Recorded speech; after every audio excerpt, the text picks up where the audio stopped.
vivid versions. I met Veronica Hale at a product launch for a cycling brand called Vettor, held at a converted warehouse space in the Caldera district. Not my usual scene. I was there as a favor to my colleague Ben, who designed their new helmet line and needed bodies in the room to pad the attendance numbers.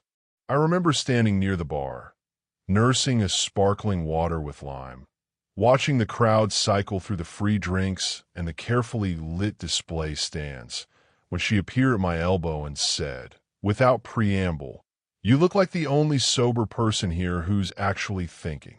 I glanced at her, sharp eyes, the kind that moved in small, deliberate arcs. Dark hair pulled back in a way that suggested she considered it. "I'm always thinking," I said. "About what?" "Right now? Whether the geometric brake lever design they're showcasing is actually functional or just aesthetic." She smiled. Aesthetic, but beautifully so. Her name was Veronica. She worked in brand strategy for a mid-sized consultancy called Novell Partners, which meant she thought carefully about how things appear to other people for a living. I didn't read anything into that at the time. People are their professions the way houses are their architecture. It tells you something, but not everything. My name is Rowan Vance. I'm 34. I run a boutique data intelligence firm called Kestrel Analytics. 4 employees, selective clients, comfortable margins. I spend my days finding patterns in complex information sets and my evenings reading, running the canal path that winds past my apartment building in the Fenwick Quarter, or cooking something that requires more attention than it probably deserves. I'm not a complicated man. I know what I value, and I know what I won't tolerate. And the distance between those two things is where most of my decisions get made. Veronica and I exchanged numbers. We had dinner the following Thursday at a place called Lauren's on Ashwick Street. Dim lighting, handwritten menus, the kind of restaurant that expects you to stay for 3 hours. We did. She was interesting, quick, funny in a dry way, opinionated without being exhausting about it. We disagreed about 3 things over that dinner, and none of them became arguments. I drove home afterward thinking that was a good sign. We became, over the next 2 months, something that felt like the right kind of slow. Weekend mornings with coffee and the papers at my place. Her showing me the neighborhood around her apartment in the Colworth area, a part of the city I'd never had reason to explore. She had a taste for Saturday markets, and I had a weakness for good bread, so those mornings became a pattern. I introduced her to Ben and his partner Lydia at a dinner at their house in early spring. 6 people, a long table, wine, and a lamb roast. Veronica was sharp and warm and held the room without dominating it. Ben pulled me aside in the kitchen and said, "She's great. Really great." Lydia texted me the next day to say the same thing. I appreciated that. I'm not someone who needs external validation, but it's useful information when people you trust observe something that aligns with what you're experiencing. By the 4-month mark, we were, by any reasonable definition, in a committed relationship. She had a key to my apartment. I had a drawer at hers. We'd met each other's closest friends and navigated those introductions smoothly. The first thing I noticed, and this is important because I noticed it early, filed it, and chose to let it sit, was a slight but consistent pattern of reframing. It wasn't dramatic. It was small, the kind of thing that would slip past someone who wasn't paying attention. An example, we'd make plans on a Thursday for Saturday.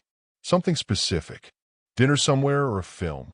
Come Saturday, the plan would shift slightly. Venue changed, time altered, sometimes canceled outright.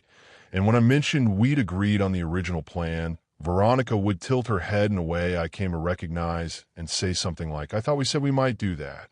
I didn't think it was definite. Once fine, twice still fine. 3 times in 6 weeks, I started paying closer attention. I'm not a paranoid person. I'm an analytical one. There's a difference. Paranoia assigns meaning without evidence. Analysis collects evidence before assigning meaning. What I was doing was the latter. I said nothing. I kept a mental note, the way I would with an anomalous data point in a client report. Visible, flagged, not yet actionable. Month 5 brought the first real friction. We'd been invited to a birthday dinner for Veronica's friend Cara. 12 people at a place called the Whitmore Table, private dining room, relaxed dress code. I've been told it started at 7:30. I arrived at Veronica's at 7 to walk over together. She wasn't ready. That happened, no issue. But when she came out of the bedroom at 7:20 and I said we should head out, she looked at me with a small frown and said, "Why the rush? It's 8 o'clock. I kept my voice level. You told me 7:30. Rowan, I said 8. I'm sure of it. I thought back. I was sure of what I'd heard. But I also knew that absolute certainty about verbal communication is never 100%. So I let it go. We arrived at 8. Cara's dinner was at 8. Fine. But 2 weeks after that, it happened with something I had written down. We've been talking about a long weekend away, somewhere with coast access, maybe in the Albury direction. Veronica had suggested the last weekend of the month. I put in my calendar. When I mentioned it during a call mid-month, she paused and said, "I said that. I thought we were just throwing out ideas. You said the last weekend of the month." I wrote it down. "You might have misheard me, babe." There it was. Might have misheard me. Not, "I think I said something different," or "I'm sorry, I changed my mind." The construction placed the fault of the discrepancy squarely inside my perception. My hearing. My interpretation. I said calmly, "I don't think I did, but we can pick a different weekend if you prefer." And we moved on. I want to be clear about my internal state during these moments because it matters. I wasn't hurt. I wasn't confused. I was curious in the same cold, precise way I get curious when a data set behaves in a statistically unlikely manner. Something was happening. I didn't know what yet. I was collecting.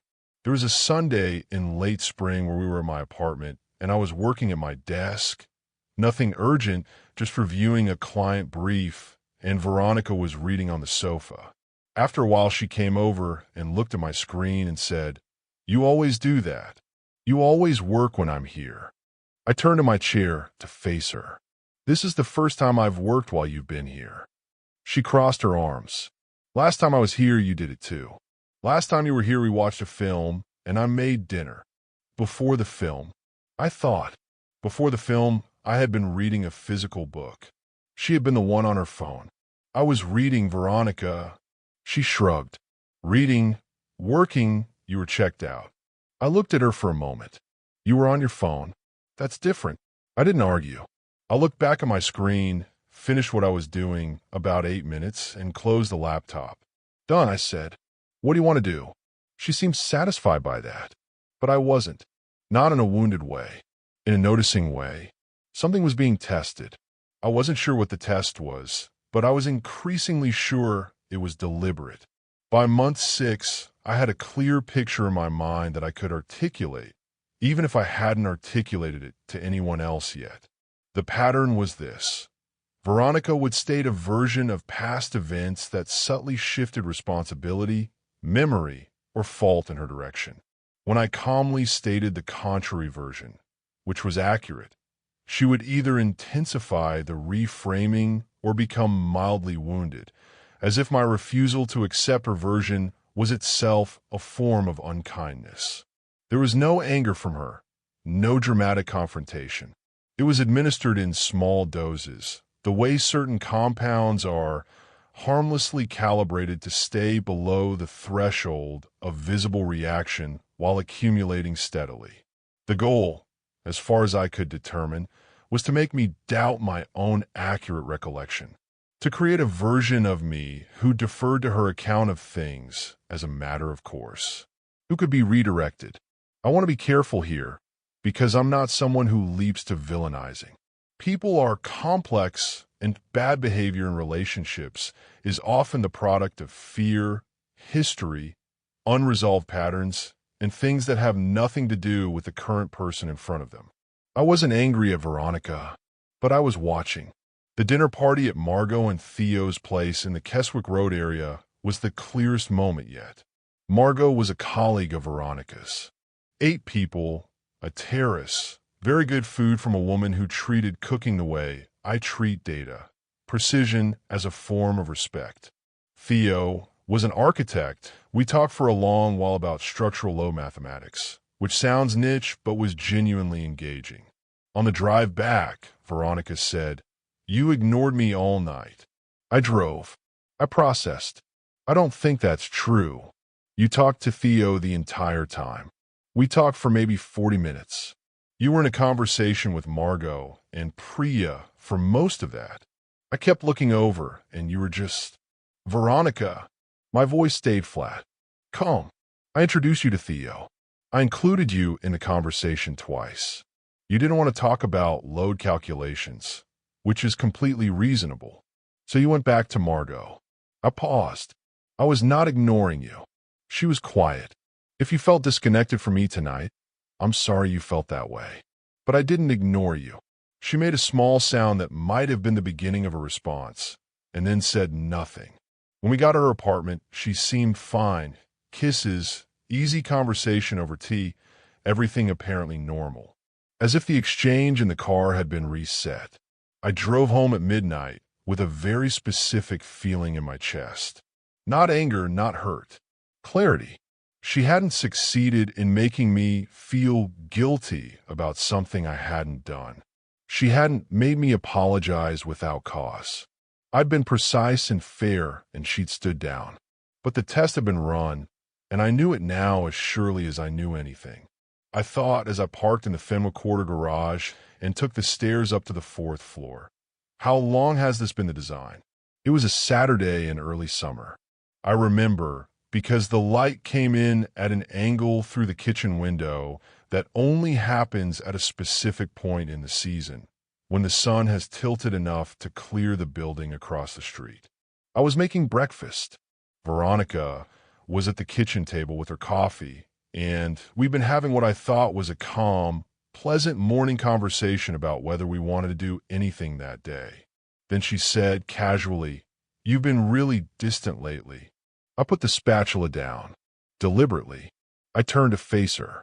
Distant, I said. Yeah, like emotionally unavailable. I feel like I'm always reaching for you. I thought about the past 3 weeks. I'd cooked dinner at her place twice. I'd sent her an article about a brand consultancy project she'd mentioned finding interesting. We'd spent a Sunday afternoon walking the Crane Reservoir path, which she'd wanted to do for months. We'd had one genuine disagreement about how I'd handled a tense moment with her friend Cara, and I'd listened carefully to her perspective, maintained my own, and we'd talked through it. That was not emotional unavailability. That was normal relational friction handled with intelligence. What would available look like? I asked. My tone was conversational, genuinely curious. She blinked. I think she expected a different response. Defense, perhaps, or capitulation. Just more present, more attentive. I'm here right now. I've been here for 7 months. Give me a specific example of unavailability, and I'll respond to it. A pause. It's more of a feeling. I understand that you feel it. I'm asking what caused it because if I've actually been distant in some concrete way, I want to know. But I'm not going to accept you're emotionally unavailable as an accurate description of my behavior without something to anchor it to. She looked at me. Something moved across her face. Not anger, not hurt exactly. Something more calculated than either. Most people would just say sorry, she said. Most people, I said, apologize for things they didn't do as a way to end a conversation. That's not an apology. That's a transaction. She looked at her coffee cup. You're so certain of yourself. About facts, yes. About my own behavior, yes.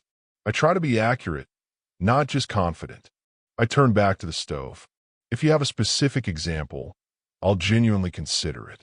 If it's just a feeling with no specific content, I can acknowledge that you're experiencing something, but I won't frame myself as the cause by default. Breakfast continued. Conversation moved on. She was quiet but not hostile. I was quiet but completely steady. That afternoon, after she left, I sat with it for a while. I knew what was happening. I'd known it with increasing clarity for weeks. The question I was sitting with now was simpler and less analytical. What do I want to do about it? The answer, when it arrived, wasn't dramatic. It was just done. I like Veronica. In some ways, I'd liked her a great deal. But I don't stay in situations that require me to become smaller, less accurate, or less honest in order to function within them. I don't do it with clients, I don't do it with friends, and I won't do it in a relationship. It's not a rule I set up out of stubbornness. It's just a very clear recognition of what a life I want to live looks like, and what it doesn't. I called her that evening. I want to talk, I said. Okay, I've been thinking about this morning and about the last couple of months. I think we've run into a pattern that neither of us is going to resolve, and I think it's better to be honest about that now than to let it continue. A beat of silence. What pattern? There's a recurring dynamic where the version of events you present to me consistently places doubt on my perception or my behavior. I've addressed it directly every time, and I've never reacted with anything other than accuracy and calm, but it keeps recurring. That tells me it's structural. It's a way of operating, not a series of individual mistakes. I don't think I'm the right person for you to be with, and I don't think you're the right person for me. Rowan, I'm not doing that. Veronica, I said it gently. I'm not asking you to agree. I'm telling you where I stand. I've thought about this clearly, and I'm certain. You're certain, she echoed, and there was an edge in it. Yes, and there's nothing to talk about. There's nothing that would change the outcome. I'm happy to have a conversation, but I want to be honest that it won't change my decision. I think that's fairer than letting you think otherwise. The silence lasted about 6 seconds. Then fine, I said. I hope you're well, Veronica. I mean that. She hung up. I set my phone down on the kitchen counter and stood there for a moment in the early summer evening quiet. The window open, the sound of the street below doing its ordinary thing. I felt no guilt, no relief in a dramatic sense, no hollowness. Just the particular, clean feeling of having handled something with precision. 2 days later, I found it. It wasn't snooping. I want to be precise about this because it matters to me that it wasn't. Veronica had used my laptop twice in the past month, once to look something up when her phone died, and once to print a document via my home network. She'd asked both times. I'd said yes both times. That was the full extent of it. What I found was a browser tab that had been left open in a group session. My browser uses a tab grouping system, and I'd collapsed that particular group weeks ago without looking at it.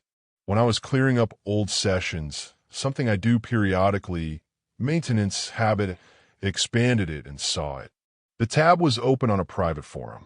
The domain was something like Psych Yourself, one of those relationship advice boards that exist in the middle ground between self-help and group venting. The thread was titled, in her words, "He won't react. How do I get through to him?" I stare at the title for a moment. Then I read the thread. It was extensive. 15 posts from an account that used the handle Inhale91, and there was no ambiguity about who that was. She'd been posting since month 3 of our relationship.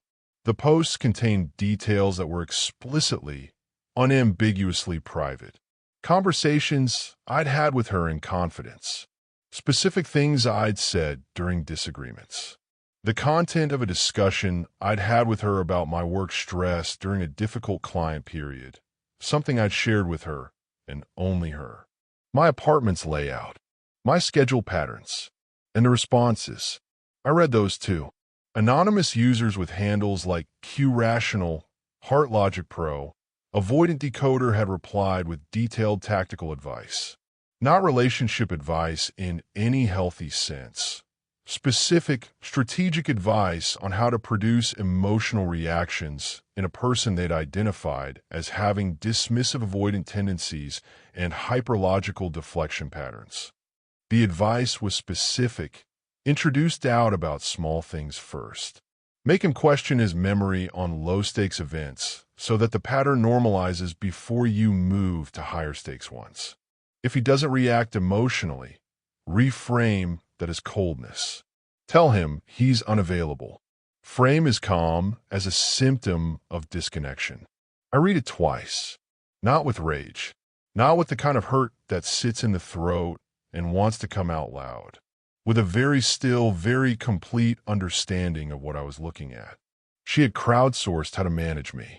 She had taken the private content of our relationship, my words, my vulnerabilities, my disclosed stresses, and posted them to a board of anonymous strangers who had, in good faith from their perspective and damaging effect from mine, engineered a systematic approach to undermining my perception of reality.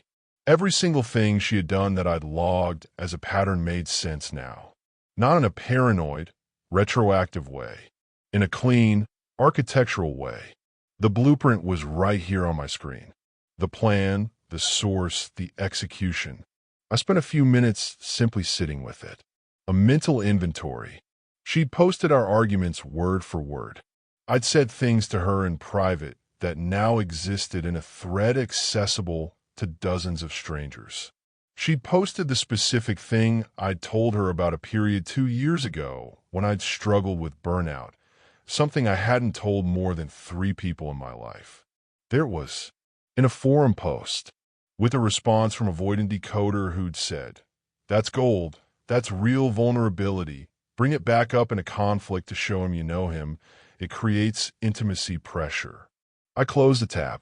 Then I opened my password manager. I changed every shared platform access we had. The shared calendar app, the Netflix account, the Spotify family plan. I changed my laptop password, my home network password, the code for my building's key fob, which I'd given her as a secondary. I changed my email password, my phone's lock sequence. Every password, every access point. Methodically, without rush. It took 40 minutes. When I was done, I made tea and sat at the kitchen table and thought about whether there was anything I needed to do that I hadn't done. I blocked her on every platform, not in anger, in completion. There was no conversation left that had any value.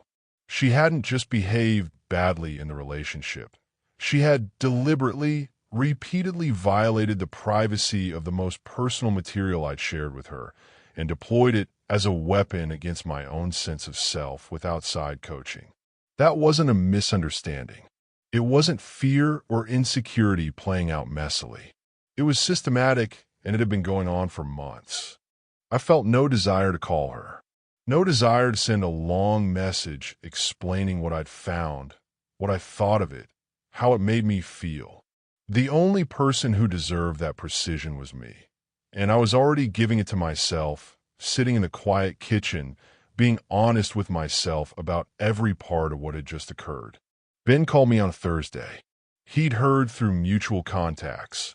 Veronica had apparently told people that we'd split abruptly, and she didn't fully understand why. Cara had sent a message to a mutual friend in our circle suggesting I'd been cold and evasive. Nothing dramatic, just the ambient noise that follows the end of a relationship. Ben is a careful man. He didn't ask leading questions. He just said, "You doing all right?" Heard you and Veronica ended things. "I'm fine," I said. It was the right call. Want to talk about it? Not in detail. She violated my privacy in ways I won't detail. We're done. He was quiet for a moment. Okay, that's enough for me. I appreciate that. Lydia asked me to tell you that the spare room is made up if you need a change of scenery at the weekend. I smiled genuinely. Tell her thanks. I might take her up on that. Margot, who I'd only met the once at her terrace dinner, reached out through a message request to say she'd heard we split and she hoped I was okay. She seemed like a decent person, the kind who messages out of genuine concern rather than information gathering. I sent back a brief and warm reply. Nothing more. There was one instance, a passing encounter at the Ashwick Street Market on a Saturday about 2 weeks after the breakup, where I saw Cara Veronica's friend from the birthday dinner. She was with someone I didn't recognize, both of them browsing a produce stand. She saw me at the same moment I saw her. There was a brief assessment, hers, I suspect, on behalf of her friend, and then she offered a tight smile. I nodded, easy, and moved on without pausing. I had nothing to explain to Kara, or anyone else. I took Ben and Lydia up on the offer of the spare room that following weekend. Their place in the Keswick Road area is calm in a specific way. Books everywhere, a kitchen that smells permanently of coffee and herbs, a garden with a small iron table where you can sit in the morning and think without obligation. I arrived Saturday afternoon and stayed through Sunday lunch. Saturday evening, after dinner, Ben and I sat on that small terrace with 2 glasses of something from a local vineyard he'd been experimenting with. Lydia had gone inside to call her mother. The light was going slowly, the way long summer evenings do in this city, reluctantly. Ben asked, without asking, "Forum thing?" I glanced at him. He shrugged. "I've heard of it happening. A friend of a friend." "Yeah," I said. "Forum thing. Private stuff. Everything." He exhaled through his nose. "That's a specific kind of awful." "It is," I agreed. "What I keep coming back to isn't the anger, because honestly, Ben, I'm not angry. I'm just done. What I keep thinking about is the architecture of it. She found something, a method, a framework, and she applied it. Systematically. For months. And the people coaching her thought they were helping. Probably. They thought they were helping a woman manage a difficult man. Were you difficult? I consider it honestly. I was calm. I was accurate. I didn't fool when I shouldn't have. Maybe that reads as difficult. To some people, yeah. I keep thinking about what that says about what she wanted. Not just from me, but what she wanted a relationship to be. A place where she controlled the version of reality. Where her account of things was the operating one by default. I sipped the wine.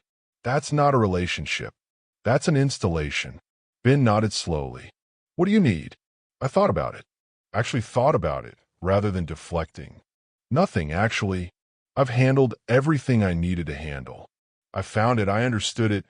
I closed every access point. I made the one statement that needed to be made to people who were hearing her version. I'm done. You're all right. I am. And I was.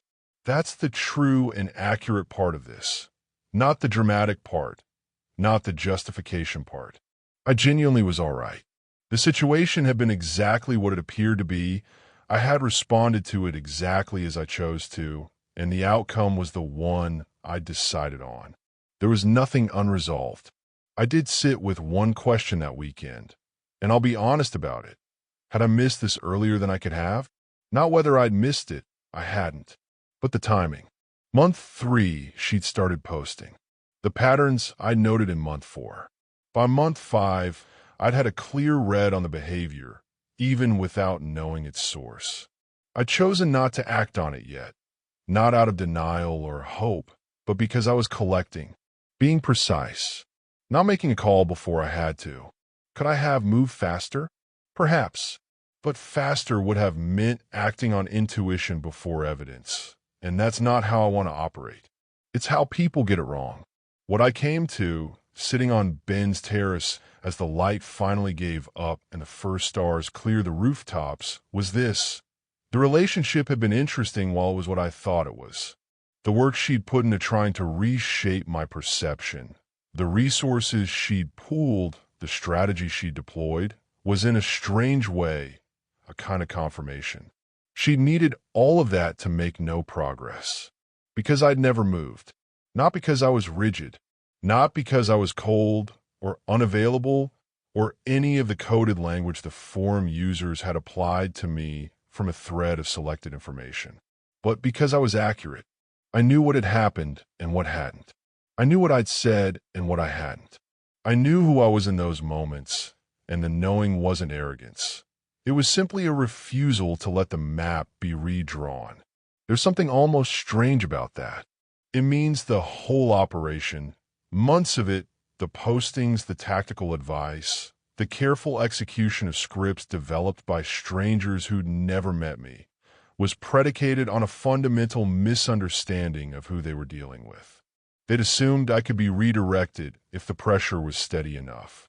That the absence of anger meant the absence of awareness. That calm equaled compliance waiting to be unlocked. It didn't. It never does. Not for me. Sunday morning at Ben and Lydia's. I'm up early. I'm always up early. And I'm standing at the kitchen counter with a mug of the genuinely excellent coffee Lydia keeps in a ceramic container labeled "Not for Guests" in small letters, which Ben has told me is a bluff, and the good stuff is always available. Through the garden window, the morning is doing what summer mornings do, gold and unhurried, birds conducting their small arguments in the hedge. I think about Veronica, not with longing, not with residual anger, with something more like curiosity about what she'd been looking for, whether she found versions of it elsewhere, whether she learned from it. I genuinely hope she's all right, the way you can mean that without it costing you anything. I think about the forum, about Avoidant Decoder and HeartLogic Pro and whoever else contributed their anonymous expertise to the project of managing me, about the way people, with real sincerity, possibly, hand each other tactical frameworks for relationships without knowing the first thing about the actual person being discussed, about how much of human relating is conducted that way, at one remove through the filter of someone else's framing, never quite touching the real thing. I'm a data person. I know what bad data does to a model. It produces confident, internally consistent results that bear no resemblance to reality. Feed a good algorithm bad inputs, you don't get humility. You get certainty about the wrong thing. That's what they had. The forum. Confident, internally consistent, completely unmoored from the actual person in the actual room. The actual person in the actual room drank his sparkling water, made his careful dinners, ran his canal path, handled his work with precision, and was absolutely, completely fine. I hear Lydia on the stairs. She's up early too, as it turns out. I pour a second mug and set it on the counter for her. "You didn't have to do that," she says, appearing in the doorway. "I know," I say. She smiles, wraps her hands around the mug. "How are you really, Rowan?" I think about this, seriously, the way it deserves. "Accurate," I say. "I'm accurate." She considers that for a moment and then nods, slowly, like she understands exactly what I mean. Outside, the morning continues its unhurried business. I drink my coffee. Everything is precisely where it should be. Thanks for listening.